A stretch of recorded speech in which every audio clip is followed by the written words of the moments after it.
As a moral person, you probably don't fathom causing harm to another, but people that can do exist. More unsettling is that moral people hardly know who to look out for, but rather must be ready to fight off evil at a moment's notice.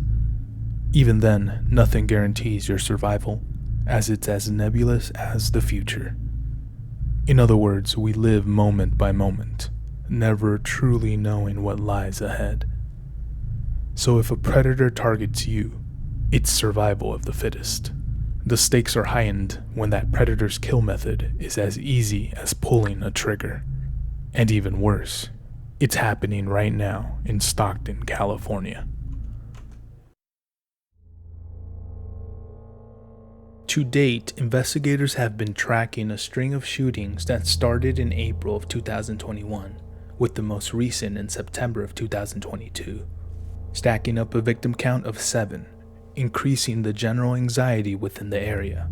Investigators came out linking 6 murders and 1 attempted murder to one potential variable: serial killer. This one utilizing a firearm as their weapon of choice. Quick kill, no mess, which is confirmed through ballistic analysis of shell casings left behind at the crime scenes. According to authorities, they haven't formulated a motive or MO, apart from the use of a pistol. What is known is that the victims ranged in ages between 21 and 54, and consisted of 6 males and 1 female who was the only survivor of this string of murders.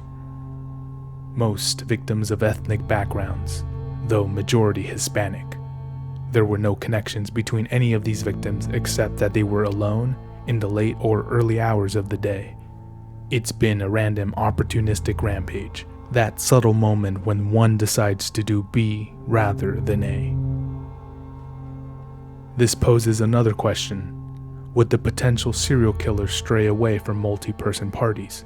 If that's the case, then the suspect is intelligent, and since they've been successful prowling in low light, it's unlikely anything will change, which makes his MO or modus operandi low light, isolated individuals using a firearm, potentially targeting people of ethnic backgrounds.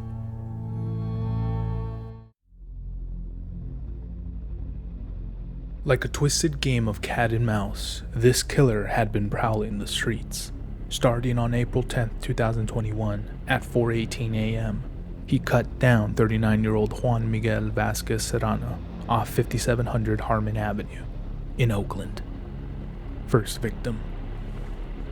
Then, making his way further southeast towards Stockton, he shot 46-year-old Natasha LaTour off Park and Union. She survived and was able to recount her experience. Second victim. Homeless, she was in her tent when she heard something outside. Upon investigating, she stumbled on a man wearing all black, a black face covering, who stood around 6 foot. Then, without uttering a word, he opened fire at least 10 times. He wanted to end her life with a burning passion. According to her, authorities didn't take her report seriously. If true, these are the ramifications. Nevertheless, there wouldn't be any connection made, and the killer stopped for over a year afterwards. Maybe to lay low, maybe to tend to his facade of a normal life. Consequently, seeing that nothing came of the victim he left alive, the killer made a comeback. On July 8, 2022, at 12:31 a.m., he slayed 35-year-old Paul Alexander Yaw off 5600 Kermit Lane, third victim, which marked the start of a new killing campaign. On August 11th at 4:49 p.m., Salvador William Dubedy Jr. fell victim off 4900 West Lane, fourth victim. This was not too far from where Paul died. On August 30th at 6:41 a.m., the predator targeted his youngest victim, 21-year-old Jonathan Hernandes Rodriguez, off 800 E Hammer Lane. He was in his car. Fifth victim, still within the general area where Salvador died. On September 21st at 4:27 a.m., 52-year-old Juan Cruz was taken out off 4400 Manchester Avenue. sixth victim, which was relatively farther from where Jonathan was. On September 27th at 1:53 a.m., the unknown killer would target his most recent victim, 54-year-old Lorenzo Lopez, off the 900 block of Porter Avenue, seventh victim. Along with Juan, Paul, Salvador, Jonathan, and Juan, Lorenzo would mark 6 victims killed, 5 of those in less than 4 months. These individuals weren't involved in any nefarious dealings. They weren't even robbed. These were just planned spree killings for the sole purpose of satiating a sick desire. A monster who's still at large. People are actively dying, and any one of the citizens of Stockton could be next. This dangerous predator has returned with a fervor and needs to be stopped immediately.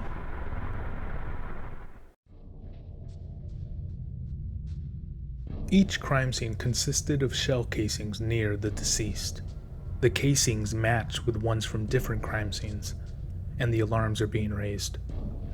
And then there's this grainy CCTV footage that captures the silhouette of a man wearing all black, hands in his pockets, walking with an upright, confident gait, potentially 6 foot. It's been cycled on the Stockton Police social media pages, and it depicts someone on a mission. He walks with a drive resembling that of a beast. As well, this ominous person has been seen in various other areas of interest relative to the crime scene, according to SPD.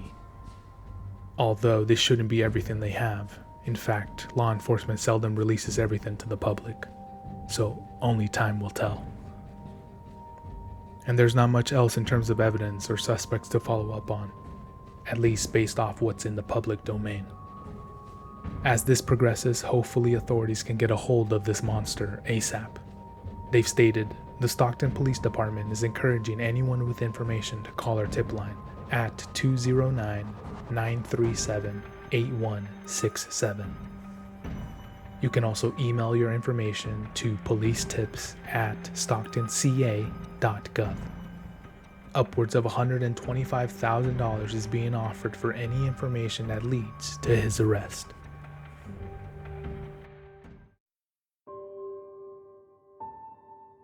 The biggest lesson out of all of this is that you never know when it's your time. These people didn't think it would be their last day on Earth. They were ambushed and forced into it. What's worse, even with a high level of awareness, it may prove near impossible to detect a human with a gun. The best thing we can do is to be as prepared as possible, utilizing tools like pepper spray, well-lit areas, and traveling in groups to remain safe. Although there is no promotion of living in fear on this channel, it's your responsibility to keep yourself alive as best you can. At the moment, we are hoping no other innocent people are victimized by this killer. The ones who fell, however, are hopefully in a restful peace now. It's terrible you had to leave this world the way you did, but once he's caught, there will be justice for you. Juan Miguel Vazquez Serrano, Paul Alexander Yaw, Salvador William Dubedy Jr., Jonathan Hernandes Rodriguez, Juan Cruz, and Lorenzo Lopez. Godspeed.